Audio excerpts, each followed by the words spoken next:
Hi, Jack. Hi, Jack. I'm Daisy. And I'm Richard. And this is Siwa. This is Tauriel, our rescued monkey girls.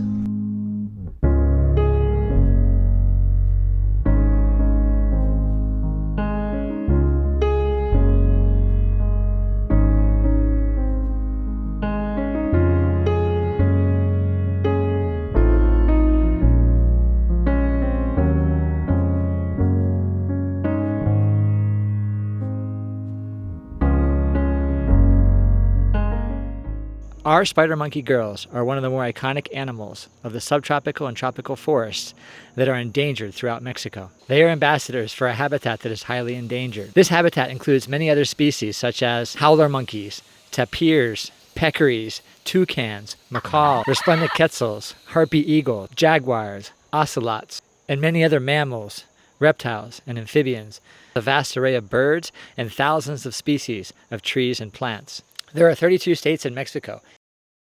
8 of these 32 states had large areas with spider monkey habitat. Before explosive human growth, 20% of Mexico's total area was spider monkey habitat.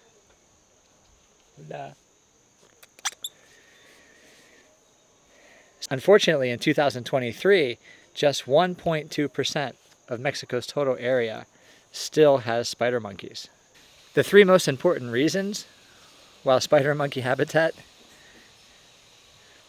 has been so decreased is 1, because of hunting, 2, because of the pet trade, and 3, because of habitat destruction.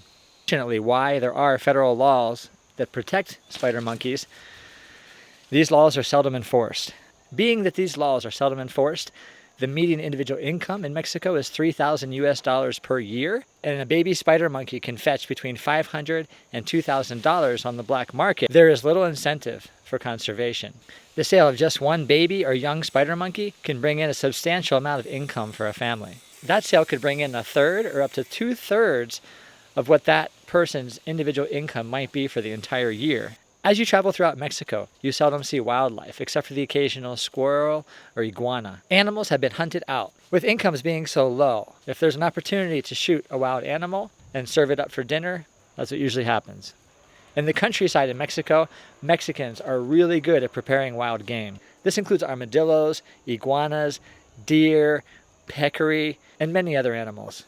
My wife Daisy and I used to live in Chiapas, Mexico. Chiapas is Mexico's most southern state, bordering on the Pacific Ocean and Guatemala. Daisy is Chiapaneca, being born there, and I lived there for 16 years. We lived very close to the Triunfo National Park, which is at the top of the Sierra Madre Mountains on the western coast, the Pacific coast of Chiapas. We would frequently take walks in the forests around where we lived and explore the wild places. It was prime habitat for spider monkeys, howler monkeys, tapirs, anteater, and many other creatures. And all the time we lived there, and all the trips that we made, and all the walks that we took, we never saw any of these creatures. They had been hunted out. At the very top of the mountains, in the least accessible parts, there were still populations of animals, including spider monkeys, howler monkeys, ocelots, jaguars, peccaries. Daisy and I realized that there was one pragmatic way to save and protect vast tracts of land with a minimal amount of money. Because the mountains are so steep, the interior of the national park is accessible mostly through the valleys that lead up into it. By purchasing land in one of these valleys, we can control access up into the national park and thereby protect the land that we purchased and everything behind it, which includes thousands of hectares. We have identified one valley in particular, as it is sparsely populated, yet not exceedingly difficult to access. The valley has high ridges on both sides that would protect the valley from poachers and land grabbers if we controlled access in the lower part of the valley. There is a beautiful and pristine river flowing out of the national park through this valley. The tropical forest at the head of the valley has been clear-cut, mostly for pasture land. If we were to purchase this property, the access to the valley could be controlled, and we could allow the forest to grow back, and slowly over time, the animals would return. By building a lodge on the land and hiring locals to work there, we could invest the local villagers in the project. They would have economic incentives to protect the land, the plants, and the animals. The lodge would bring in much needed revenue from the tourists who would pay for rooms, meals, guided tours, and transportation.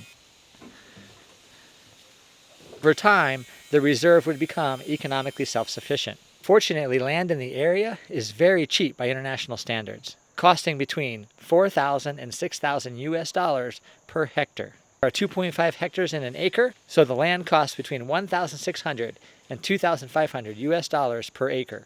The tropical rainforest in the area is extraordinary. It is so lush and so vibrant. The smell of the rainforest is incredible. There's a rainy season and a dry season. During the rainy season, it rains for 6 months, almost every day, and it rains really hard. So there are incredible streams with river pools and waterfalls throughout the area. If the animals in the area were given the opportunity to come back and reestablish their populations, the area would be an extraordinary tropical paradise. Given an opportunity to make a living from revenue, from tourists, they would protect the animals, they would protect the plants, and the place would truly be a tropical paradise. Having lived in the area for 16 years, I came to understand the local economy really well, and it is extremely difficult to make a good living in that area. People are eking out a living with coffee, with cacao, with ranching.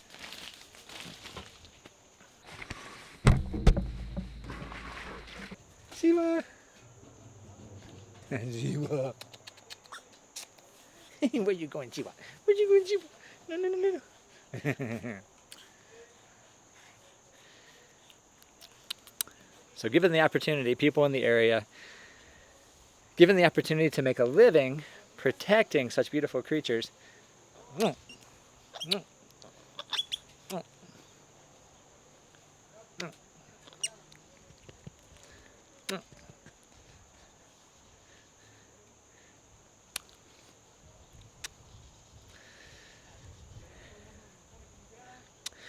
monkeys are amazing creatures. And given the opportunity, the people in the area would protect them if they weren't trying to eke out a living doing so many other things that were destructive. And we see this as an opportunity to improve the local economy, help save these beautiful creatures, and preserve the national park and some of the forest in infamy forever. And so we're hoping that you would help us. What do you say, Siwa? What do you say? Good girl. Thank you. Say thank you, Siwa. Thank you.